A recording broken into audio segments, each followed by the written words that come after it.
Studio in Toronto, where we are watching political drama unfold again tonight. I'm Adrienne Arsenault. Tonight, the votes are being counted. The candidates are in their corners, and the battle for the presidency goes on. As with everything in the United States, divisions are sharp and so raw. We're winning enough states to reach 270 electoral votes needed to win the presidency. Joe Biden seems to believe he is on the brink of victory. Effectively, half the country supports him, the other half voted for Donald Trump to stay. We were getting ready to win this election. Frankly, we did win this election.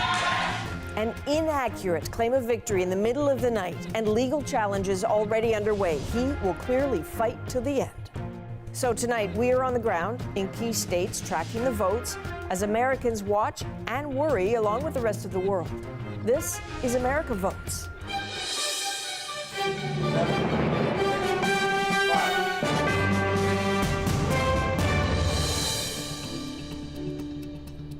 Good evening. And so the word today is count. And so this is what you are looking here. This is Fulton County, Georgia. This is where some of the counting is underway. This is a live look at it. It will continue as it has last night throughout the day and into this evening. We do have another shot, I believe, of Philadelphia. Counting continues there as well. The ballot counting process is transparent and it is ongoing. And this has been a wild 24 hours. Who knows what the next 24 hours holds? In this ever-changing story, we are carefully tracking every move, every vote, as it is added. At the bottom of your screen throughout the evening, you will see numbers as they stand now. So 270 electoral college votes needed to win, and at some point, there will be a winner. In the meantime, we have a team of analysts to help answer some of the big questions. What will a Biden or Trump win look like? What will any of this mean for Canada? So again, let's look at this count. Where it stands right now, 253 electoral college votes for Joe Biden, 214 for Donald Trump. There are still 6 states left in contention. So our reporters south of the border join us tonight. Paul Hunter is in Washington, keeping an eye on the Trump campaign. Susan Ormiston in Delaware, focusing on the Biden campaign. We also have Stephen D'Souza in Philadelphia. David Common has moved from Texas to Arizona. That is because that is a state that is still very much in play tonight. Both candidates want that one desperately. And Ian Hanomansing is here with us in studio to bring us up to speed. So Ian, again, with the numbers, can you tell us what is yet to come? Well, Joe Biden and the Democrats knew that in order to make the results of 2020 different than they were in 2016, they would have to win back some of the states that Donald Trump won 4 years ago. And today, Joe Biden did that. Wisconsin is now in the Democrat side, and so 10 electoral college votes. Another industrial northern state also went in the Joe Biden win column. That is Michigan. You'll remember yesterday, both Michigan and Wisconsin had Trump leads for the longest while until we saw those early ballots, the mail-in ballots, the advance ballots get counted. They were expected to skew towards the Democrats, and indeed they did. I want to show you one other state. We were saying yesterday things were shaping up to be so close that even small states like Maine could make a big difference. Maine is one of only 2 states to split its electoral college votes, depending on how the vote goes. And indeed, a split did happen. 3 of those went to Joe Biden, 1 to Donald Trump, and even that split could matter. Now, let's take a look at the map here, and you'll see the light colors are states that are still not in the win column for either one of the presidential candidates. Alaska, we can almost certainly expect to see that go to the Republicans. It has every year since Alaska's been a state except one. Nevada, Arizona, Georgia, North Carolina, and Pennsylvania. We're going to talk a little bit later on about those 5 states because the path to the White House absolutely goes through those 5 states. All right, Ian, thanks very much. So Andrew, not many states left, but so much weight to all of them. What are you watching in particular? Litigation and the potential for it to destabilize the outcome. So the 3 newest lawsuits that we've seen from the Trump campaign happening in Michigan, in Pennsylvania, and in Georgia. And the exact sort of nature or flavor of the allegations, they do vary from state to state. But the broad claim is that Republicans haven't been given meaningful access to observe the counting of the ballots as it unfolds in numerous locations. So they want the counting stopped in those locations. Now, you know, it's worth mentioning both parties, they are allowed to designate observers to make sure that the process does unfold in an orderly way, and they all have a say in you know, which ballots get disqualified if they don't meet certain requirements. I will say it is a little bit surprising, Adrienne, that if there were sort of meaningful access issues on the night of the election, that we didn't hear about those issues, and we're sort of only hearing about the claims after the fact, after so much of the process has unfolded. But I suppose two things that I'll say. One is that it's not just a stop to the counting that they're asking for. They're actually asking for a review of all of the ballots that have been counted in the absence of this meaningful access that they're asking about. But also that a case doesn't have to make it to court for the legal system to be weaponized in a way, right? One unavoidable consequence of all of this is that it may just further sow the seeds of concern over an electoral process that Donald Trump has already been priming his supporters to believe is fraudulent. Right, all those seeds of doubt being so dangerous. All right, Andrew, thanks very much. So even with the outcome so clearly uncertain, in the early hours of the morning, Donald Trump took to the microphone at the White House as if it was all over. Here's a bit of what he said then. Frankly, we did win this election. We did win this election. So our goal now is to ensure the integrity for the good of this nation. This is a very big moment. This is a major fraud in our nation. We want the law to be used in a proper manner. So we'll be going to the U.S. Supreme Court. We want all voting to stop. Okay, so that was 2 a.m. We cannot let comments like that stand. They were falsehoods in the middle of the night. They remain incorrect. So over the course of his speech, he talked about winning certain states, Arizona, Georgia. There was and is no declaration on Arizona or Georgia. It's not unusual to continue counting after Election Day. His claim that this is a fraud is also without evidence. It was and is an unfinished election process. So how realistic is any of what you heard, the Supreme Court, the litigation, the uncertainty dragging on? Paul Hunter has been tracking reaction from the White House. Paul, nice to see you again. What is going on in the Trump camp tonight? Man, you know, what a difference a few hours makes, huh?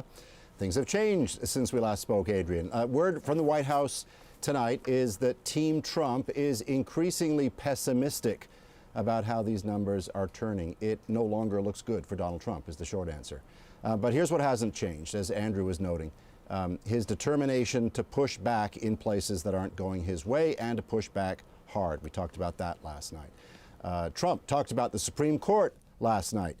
He took steps on that front regards to the vote count in Pennsylvania today. His team has also launched legal action in Michigan and Georgia aimed at cutting into Biden's vote counts. They've asked for a recount in Wisconsin and are considering one in Nevada, where, by the way, they're also considering a lawsuit. All of it exactly in line with the tone and language we heard from Trump very late last night, early this morning, claiming victory where none yet existed and threatening legal action. Donald Trump also tweeted today, Adrienne.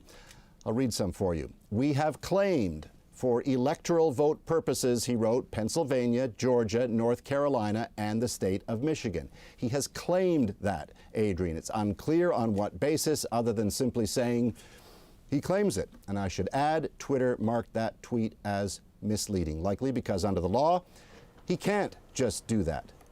And yet he's trying, Adrienne. All right, Paul, thanks very much. Interesting, Twitter did that to one of his tweets last night in the middle of the night as well when he alleged that this election was being stolen. Within a few minutes, they had slapped that misleading label on that one too. Paul, thanks very much.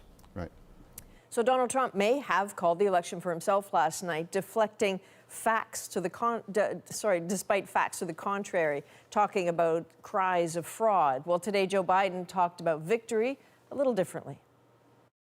I'm not here to declare that we've won, but I am here to report that when the count is finished, we believe we will be the winners. With all the votes counted, we have won Wisconsin by 20,000 votes, virtually the same margin that President Trump won that state 4 years ago. So that was former Vice President Joe Biden. Kamala Harris at his side there. Susan Ormiston joins us now from Wilmington, Delaware, not far from Biden headquarters. So, Susan, how are things shaping up for him?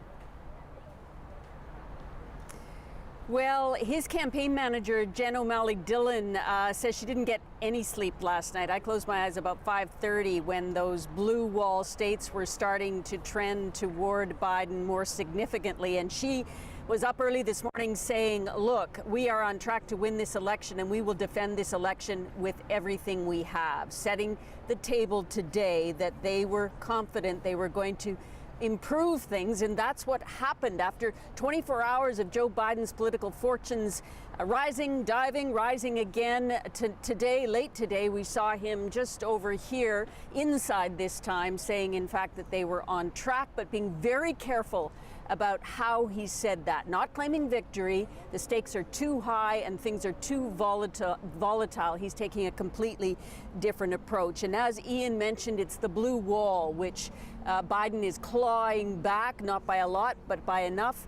And that's helping him get closer to the White House. But what has emerged, of course, is that this country is deeply divided. Sure, Biden seems to be on track to perhaps becoming the winner. We will see when these other votes are reported.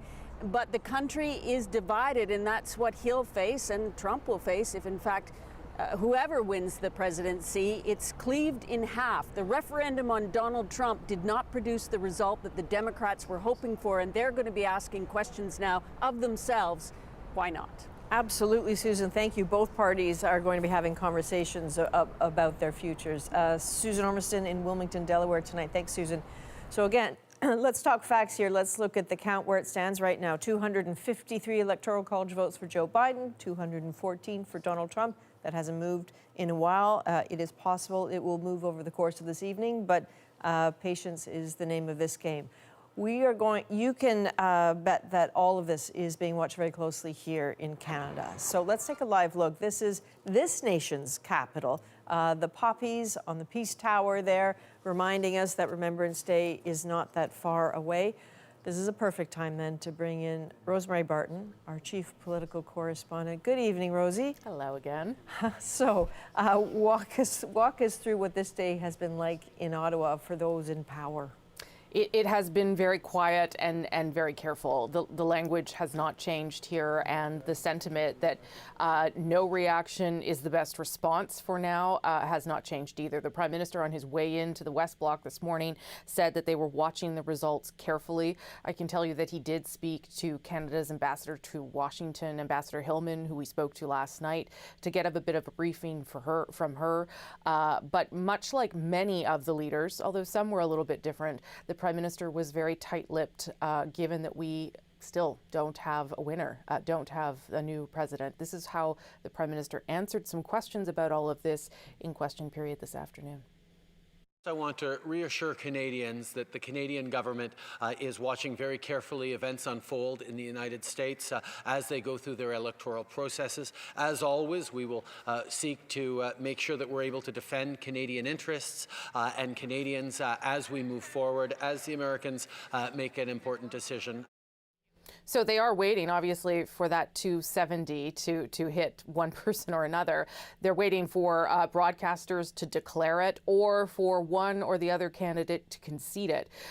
If a candidate, as we've seen with President Trump, decides to file lawsuits over various outcomes, but there is still a clear winner, that won't stop the Liberal government from saying something when the time is right. But again, the strategy right now, stay out of our neighbor's business. No kidding. All right, Rosie, thanks very much. So all of that sort of sets the stage for tonight. In the next hour, we are expecting more results. We will be here to bring them to you live, which is why next we will check in with reporters in 2 key states where the ballots are still being counted. Special coverage of America Votes continues right after this.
And welcome back to our special ongoing coverage of the U.S. presidential election and all of the uncertainty that is following it. We are more than 24 hours in now, and still there's yet to be a clear winner. So to win the White House, Donald Trump or Joe Biden needs to secure at least 270 Electoral College votes. Behind me, you can see just how close they are right now. In other words, they're not there yet.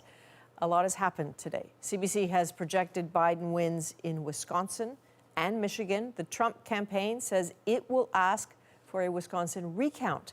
Well, tonight we learned it has indeed filed a lawsuit over absentee ballots, this time in Georgia. Earlier, it did the same thing for Michigan and Pennsylvania. The concern seems to be about observer access. Guys, this is fraud. This is absolute fraud. We've seen it in Philadelphia before. They're trying to make a mockery of the election of this country. Stephen D'Souza is in Pennsylvania, steps away from where votes are being counted in Philadelphia. So, Stephen, what exactly is the Trump campaign alleging? You know, they're saying that bad things happen in Philadelphia, and they have a couple of different lawsuits. One, they want to get involved with the Supreme Court over the ruling about when mail-in ballots can be accepted. In Pennsylvania, they can be accepted up to 3 days after the election, as long as they were postmarked on November 3rd. And the reason that was actually brought in was because of the allegations of interference by the Trump administration on the post office. And so elected officials in Pennsylvania were worried that mail-in ballots wouldn't get there in time. And the Supreme Court actually has weighed in twice on this. The first time was before Amy Coney Barrett was on the Supreme Court, and so they were tied 4-4. Nothing really happened as a result of that. And the second time Republicans tried to bring this up, they said it was too close to the election. So they still may hear this case, and Republicans have won a similar case in Wisconsin, so that's why the Trump campaign thinks this is a winner. The other one, as you mentioned, is about access, and they're saying, especially here in Philadelphia, that they're too far away. We got to go into the giant convention center where they're doing the count, and they are quite far away, but so are all the other observers. And so the issue for them is that because they're too far away, all the ballots that have been counted to that point, Adrienne, should be just thrown out. So the process again there, Stephen, is they're far away, but a Democratic observer and a Republican observer literally see the votes being counted? They can see the votes being counted, they can see everything going on, but it's from a distance. And the allegation from Rudy Giuliani, who was in town today, was that it could be votes for dead people, it could be ballots filled out by Joe Biden himself that they can't tell because they're too far away. A court has rejected a similar argument, so it remains to be seen if this specific one actually has any legs. All right, Stephen D'Souza in Pennsylvania, thanks very much. We'd like to take you now to another key state, Arizona. That's where Joe Biden currently holds a very narrow lead. David Common is at a vote counting center in Phoenix. So, David, how many ballots are left to be counted there? So, Adrienne, 600,000 was the number of ballots at the start of today. Now, these are not ballots that were cast yesterday on Election Day. They're provisional ballots, mail-in ballots, others that still had to be counted today. That counting actually takes place in behind me. There's a bit of a break of poll workers now, but they're entering all of that data onto those computers. And when you talk about 600,000 votes, seems like a lot, and particularly when you consider it in relation to the difference between Biden and Trump in Arizona, somewhere in the area of 100,000. I'm actually just going to take a moment to point out here, there's a bit of an altercation going on, Adrienne, by people who've just shown up here at this election count center in Maricopa County. You see law enforcement officers there are moving some of them out. These are individuals who came, and I don't have all the details to be frank with you. I don't know if they support a particular candidate, but they are wearing American flags and other kind of paraphernalia, and they're sort of getting into an argument with some of the vote count officials, talking about election integrity, alleging that there's lying going on. So you see the woman who's there is asking them to leave, asking that individual to leave. The rest of them have already left. Gives you a sense of some of the tension that's going on. We've seen those kind of things playing out in other states, notably Michigan, Adrienne. Meanwhile, the count such as it is, continues here, and it is so very critical in a state that's separated just by 3 percentage points, Adrienne. When you're talking about that, it could be make or break, and it's the pathway to the presidency, perhaps, for Joe Biden, who, of course, at this point is in the lead. Okay, David, thanks very much. It is so remarkably fraught and tense there, as you say. Just hang in. Thanks very much. So one quick look at the count, 253 for Joe Biden, 214 for Donald Trump. That has not moved in for a little while. I think we are going to take take a short break right now. We'll be back in 2 minutes.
Here, the people rule.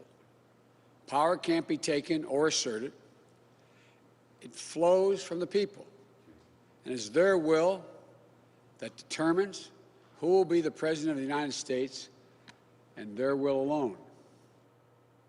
All right, that was Joe Biden earlier today, not declaring victory, he said, but declaring that Democrats believe they will be the victors.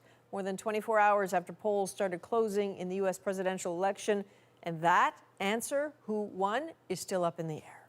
So Ian Hanomansing, what needs to happen at this point for Biden to hit 270? Well, he's actually looking a little bit better than Donald Trump. Donald Trump has a real challenge, and a little bit later on I'm going to focus on Biden, but let me show you what Donald Trump has to do. He has to basically prevail in every state he's leading in +1. So Pennsylvania, 20 electoral votes, that would be a pretty rich prize for either one of the candidates. Looks like a pretty good margin for Donald Trump. But the more counting that happens at this point, the closer this race gets. Eric Trump, Donald Trump's son, declared victory for his dad earlier today. So did Trump's campaign manager. But Joe Biden said, although he's not ready to declare victory in Pennsylvania, he is getting an overwhelming number of those mail-in votes. State of Georgia, also super close. In this case, we're down to just the last 2%. And some of these are going to be in counties that Joe Biden does really well in, some of them that Donald Trump does really well in. So not really clear if this one is going to shift much. And North Carolina, let's take a quick look at that. That also is an uphill climb for Joe Biden. So a lot of the people who are crunching the numbers on this are saying it's looking pretty good for Donald Trump in North Carolina, looking pretty good for Donald Trump in Georgia. Pennsylvania is a bit more iffy, but then he also has to win one of the states he's not leading in now currently. Probably Arizona, and we're going to talk about Arizona a little bit later on because that one is a little bit more challenging. As we heard, they're going to be announcing some new results in an hour's time. And Adrienne, Andrew, you know where we're going to be in an hour's time? Right here. Yeah, we're going to be right here, so we'll get a chance to talk about that then. Right now in Arizona, as you know, there is a lead for Joe Biden. We heard David Common talk about that, but whether that lead holds or not, we're not sure. Absolutely. Ian, thanks very much. So what comes next for the Biden campaign? Joining us to talk about that, Krishamara Vignaranja, and she is a former Obama administration official. Kelly Jane Torrance, a conservative who supports many of Trump's policies. She's on the editorial board at the New York Post. So, Krish, I'm just curious, what moves are you anticipating to see from the Biden campaign? Yeah, I mean, I think that what you've seen over the last day is what we will see over the next day. First and foremost, their focus continues to be on making sure that every eligible vote is counted. And I think that has been really the focus of the Biden team in terms of looking at Arizona, Nevada, as was just mentioned, Georgia and Pennsylvania, I think are very much still in play. And I think there is a theory of the case in terms of a path to victory. And then for Vice President Biden himself, the focus is being visible, speaking to the American people, as you saw him do here in Wilmington last night, and then again today, striking a conciliatory tone and talking about unifying the country. So, Kelly, you know, nice to see you again today. You spent a lot of time with us last night. How do you think Donald Trump supporters today, what's your sense from speaking to people who support him today? How are they navigating these waters right now? Yeah, good question, Adrienne. And I imagine you're about as tired as I am right now with the late night last night. Yeah, I think that one of the things that Donald Trump supporters are looking at is how underestimated they were.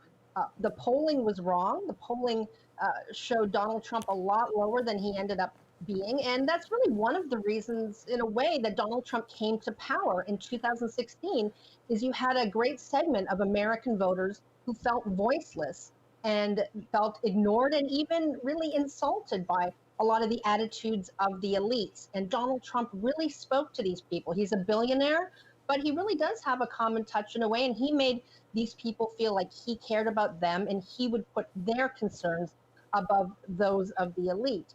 And looking at what the reaction is that so many people voted again for Donald Trump, you can sort of see why they felt that way. I'm hearing constantly from various people in the media, Paul Krugman said that Trump's brand is racism in talking about the people who voted for him. Other commentators said similar things. So Donald Trump's voters really feel that the elite not only underestimated them, but really despises them. And I think that this election kind of shows it's going to be hard to bring people back together when you have so many people saying that, nearly half of the voting public are racist simply because of who they voted for. You're going to have a problem. One of the things I noticed today, The Gap had a picture of a hoodie with both red and blue and talked about bringing the country together. They actually deleted that post because people were outraged. This is a very divided country right now. And both sides, I think, are feeling a little hurt right now. Kelly, I want to ask you about unity, because unity is important in the United States, but when one candidate declares victory before it's over, doesn't that make the divides deeper? And I'm sorry, we don't have too much time because I have a quick question for Krish after that. Yeah, I think Donald Trump was ill-advised to declare victory last night, but we're hearing very similar things from the Biden camp. Joe Biden says he believes he will be the next president. His campaign manager today said he will be the next president. So I think both candidates are trying to appear the victors. I don't think it's wise for either of them to do so. But, this is America. People like to play with big egos, big confidence, and that's what we're seeing. Okay, Krish, we're gonna come back to both of you shortly, but very quickly, would you like to talk to that? Yeah, I mean, I think it's indefensible to suggest that what President Trump did last night was suggesting victory. He claimed it. He declared it. And he essentially suggested that counting votes, exercising the nature of a democratic election, that's fraudulent. You've seen it in Eric Trump's tweets and other family members today. What Vice President Biden said was simply that there's a positive trend in the data, but he was very clear and explicit about indicating that he is not declaring victory, and that's up to the election officials. All right, thank you both, Krish and Kelly. We will get back to you later in the hour. Really appreciate speaking with you right now, though. So winning would be a political high for Joe Biden in a decades-long career that has a lot of wins and some very tough moments, too. Let's take a look at his story. And your family's hurting badly. Joe Biden's once wealthy family had fallen on hard times when he was born, giving him insight into both sides of the American experience. Once a self-described Republican, Biden became an elected Democrat in 1972 and has worked on both sides of the aisle ever since, as a senator and Barack Obama's vice president, serving through several personal tragedies. A flexible centrist, some of his record has fallen under tough reappraisal. And that little girl was me. His opposition to race integration busing. His role in the Clinton crime bill that disproportionately affected Black Americans. Yet he enjoys strong trust in that community and across the board. I can't wait for him to be president. No academic, Biden appeals to Americans on their terms. His age is a concern for some, but after 4 chaotic years, Americans may see in his experience a dry, flat stone to cross the dangerous rapids. All right, let's bring Rosemary Barton back in here, because I have to wonder, Rosie, that in Ottawa, there must be, the politicians must be deciding, all right, what would second-term Trump look like? What would a Biden presidency look like? On the Biden column, what are they saying? Well, I mean, first of all, let's start with the sort of already known friendship between Justin Trudeau and Joe Biden. Part of that exists because of the bromance between Barack Obama and the Prime Minister, frankly. But Joe Biden also came to Canada back in 2016 for a state dinner, sat down with Indigenous leaders and premiers, and talked so warmly about the relationship between Canada and the U.S. So that's a good thing, obviously, because you're starting off on the right footing. Policy-wise, I would note that Joe Biden tweeted today that today is the day that the United States officially left the Paris Climate Agreement. That is something that Joe Biden says he will get the United States back into. He has promised the same net zero emissions by 2050 that Canada has as a goal. He's promised to convene global leaders within the first 100 days to talk about climate change. These are all progressive ideas that the Liberal government has embraced, has run on, and wants to promote as well. There are, though, hiccups. We've talked about them. Keystone XL, it is not clear that that project will go ahead. Biden has said he would cancel the permit that Donald Trump had granted. We know that he has large-scale procurement projects in the United States where he would only want American products to be used. So there will be problems, but I think the problems are possibly more predictable, possibly more surmountable. And the fact that Joe Biden as well would want the United States to return to multilateral organizations in a real way, NATO, the UN, those two, all sort of familiar things for this government and things that Canada would want to see the United States do. All right, Rosie, thanks very much. So these are some of the considerations in the Biden column. Next, we're going to change gears and focus on Donald Trump, what his path to victory could look like. America Votes is back right after this.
This is a fraud on the American public. This is an embarrassment to our country. We were getting ready to win this election. Frankly, we did win this election. We did win this election. Well, that was Donald Trump last night, and none of that was really accurate, claiming he'd won the election while so many states had yet to be called. The actual results are still up in the air tonight. Quick look at the count: 253 Electoral College votes for Joe Biden, 214 for Donald Trump. So, Ian, what is to come? Well, one thing is we need to get in sync. Next hour we will. When you're talking about Trump, I'll talk about Trump. When you're talking about Biden, I'll talk about Biden. But if I may for a second, let's look at the one chance that Biden has to become president maybe by the end of this night. It would take the following things. First of all, to hang on to this lead in Arizona and for the expected vote count to go from 84%, the number you may be able to see in the upper right-hand corner, to a much bigger amount. We don't actually expect it to get to a big enough amount for it to be declared, but we are expecting more votes from Arizona to be reported in less than an hour from now. You'd think that would be a pretty comfortable margin for Joe Biden, but it may be a bit deceptive because people in Arizona say of the remaining mail-in ballots, they're from people who mailed them in very close to Election Day, and they appear to skew towards registered Republicans. If in fact that's the case and they end up voting Republican, you could actually see that margin close quite a bit. But if Biden were to win, particularly if he were to win tonight, it would mean winning in Arizona. And let's take a look at one more state, and he would also have to win here, and that is in Georgia. Now, this margin has been shrinking over the last few hours because the votes that have been coming in have skewed towards Joe Biden. But Biden is running out of runway in Georgia. We're down to the last 2% of votes. I was looking at the counties where those votes are coming from. Yeah, some are overwhelmingly Democrat, but some are also very strong Republican counties. So that one is not probably one that looks that favorable for Joe Biden. Okay, and there are other states, but they're just not reporting tonight, correct? Well, I was just saying that, if there's a chance for Biden to actually win tonight, it would be those two. For example, he's leading in Nevada, but we've heard that Nevada is not going to be releasing more results until tomorrow at 10 o'clock. Okay. We'll be here, right? We will, of course. Thanks, Ian. So Susan Ormiston is watching the Biden campaign from Wilmington, Delaware. So Susan, what do you think is to come in the next 24 hours?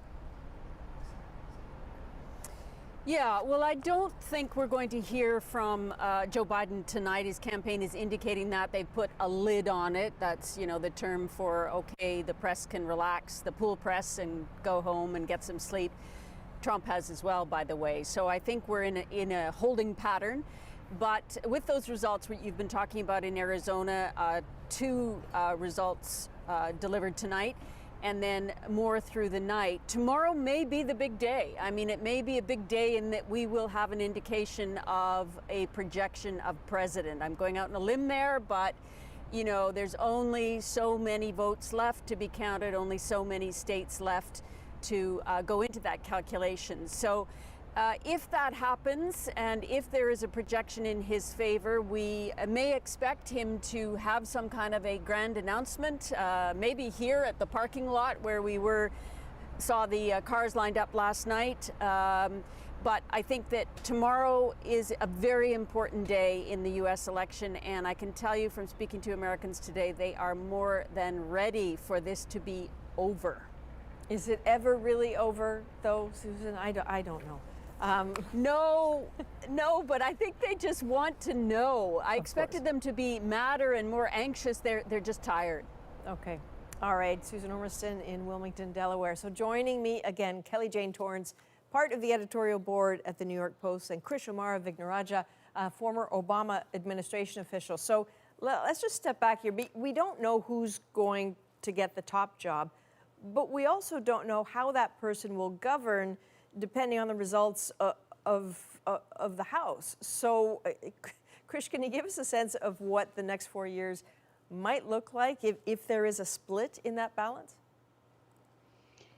Gridlock is the, I think, shortest way to describe it. If you have a Senate led by Mitch McConnell, especially if you've looked at the last few months and the very divisive debates that have happened in that chamber, with a President Biden it's going to be very difficult to actually get legislation through. So what I would imagine the focus would be on executive orders that could be reversed, executive orders that could be instituted, using the power of agencies. But I think it's going to be very difficult in terms of delivering on the mandate of, you know, a new presidency and a new administration.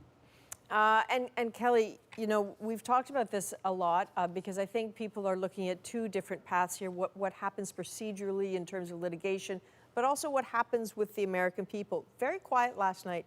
You know, people were either very tired or very patient. What is your sense of how you hope and think the American people will react to a call whenever it comes? Yeah, it's a little different tonight, I think, Adrienne, at least here in New York City. I'm getting a lot of alerts, and friends that are out there sending me pictures. There are quite a lot of protests going on, and clearly the signs that they're holding, you know, talking about Trump as a fascist, those were made ahead of time. Those do not look like last minute put together signs. So we're seeing a little bit of that, but nothing like the, you know, rioting and looting that some people worried would happen. But yeah, I think, you know, Biden does not have a clear mandate to do some of the more progressive things that side of the party wanted to do. And given that the Republicans are going to hold the Senate, the Democrats hope to steal it from them, not steal, but win it from them.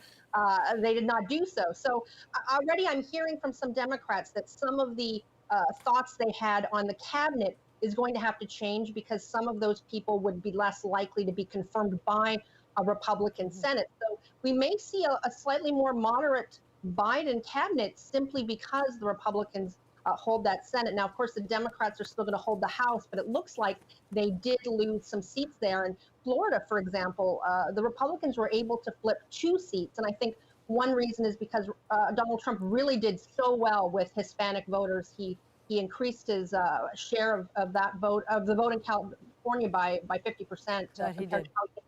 In Florida, than he did in 2016. That he did. All right, Kelly and Krish, thanks very much again. Thank you. All right, so declaring victory one moment, launching lawsuits the next. This all fits in with a lifelong pattern of contradictions and confidence from Donald Trump. Here is his story in about a minute. I'm an extremely stable genius. Donald Trump is challenging. The self-proclaimed self-made man who built his empire through inherited money. Hey, look at this! A financial elite who strategically courts the working class. The hostile takeover of Donald Trump! Who before entering politics was basically a political agnostic. In many ways, a living embodiment of the classic New York stereotype, both admired and despised. Brash, fearless, arrogant, rich, powerful. Despite decades-old questions about his actual wealth and business ability. I owed billions and billions of dollars, but I had billions and billions of assets. Still, whether by bank bailout or self-described determination, he weathered it all. As he did his many first-term legal challenges, governing more by instinct than reason, and utterly dominating a Republican Party once horrified by his very candidacy. Thank you very much. Whether Donald Trump is a cause or a symptom of America's divisions, he has had a profound impact in a time of growing doubt and instability. All right, let's go back to Rosie. So we talked about Joe Biden and what a Biden presidency would look like. What about a second term for Donald Trump? What does that mean for Canada?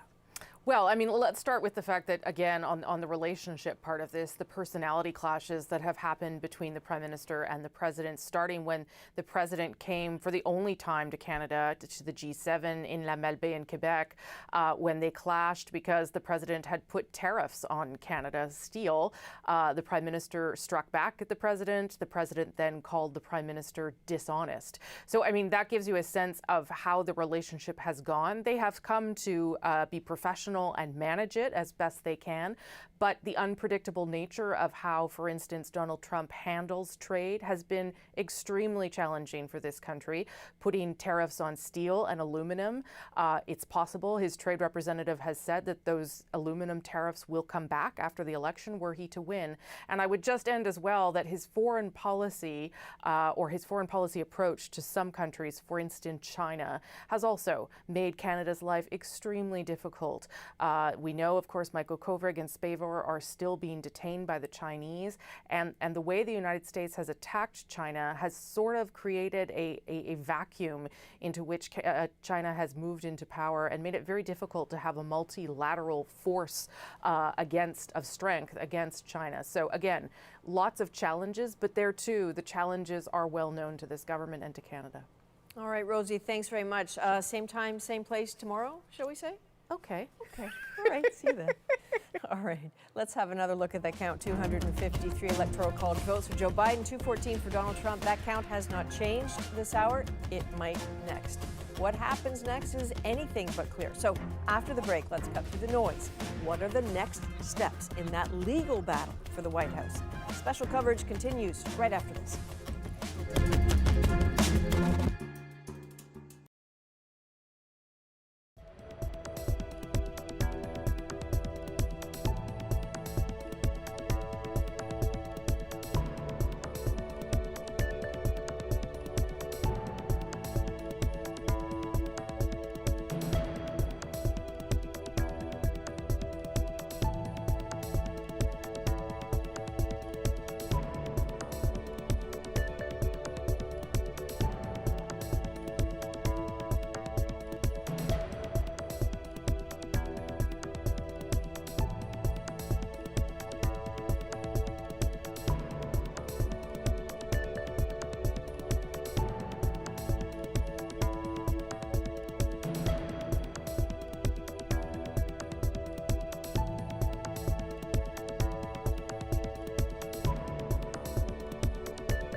The good news is that we voted.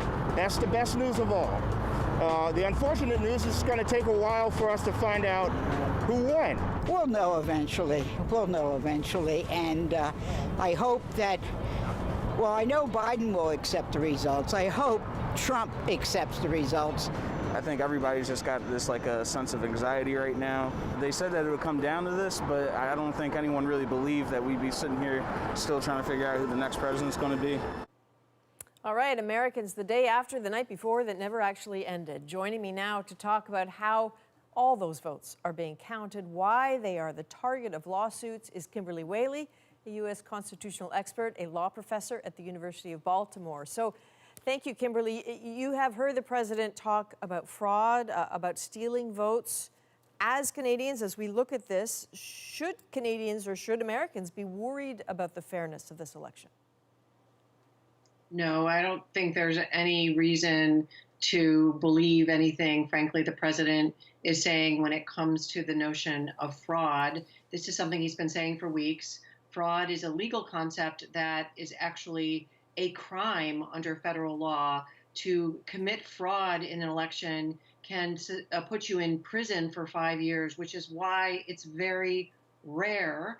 And in the litigation leading up to the election, on behalf of the Trump campaign, when fraud was raised in U.S. courts, in most, if not all cases, the court didn't pay any attention to that argument because there wasn't any actual evidence backing that up. So fraud is a political term in this moment from the president. There's nothing unfair about, at least as we know so far, how the thousands of hardworking Americans, I think, did an amazing job yesterday pulling off this election in the midst of a pandemic. Can you be a guide for us a little bit? What should we be watching for in the next 24 hours? Because there's so much noise. Can you cut through it a bit?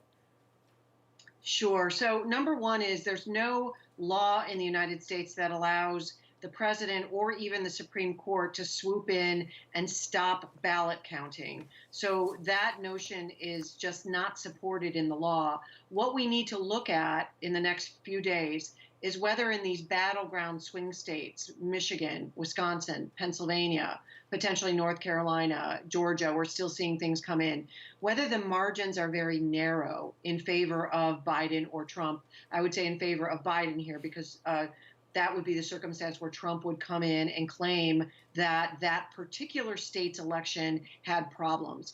If the count is narrow, then I think there's a rationale and a motivation for Trump to go in and then challenge some of those ballots, right? Find some legal hook to throw them, essentially. Okay. Kimberly Whaley, thank you very much. That certainly helps clear it up a lot for us. We'll talk to you later, I'm sure. We are here for you all night. In just minutes now, we are expecting more results to come in. We will bring them to you as soon as we get them. And then we'll put them into context to help you make sense of it all. On the race to the White House, we have reporters standing by across the U.S., experts at the ready for a special edition of The National that starts right after this. So please, settle in. We will be right back.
perfect.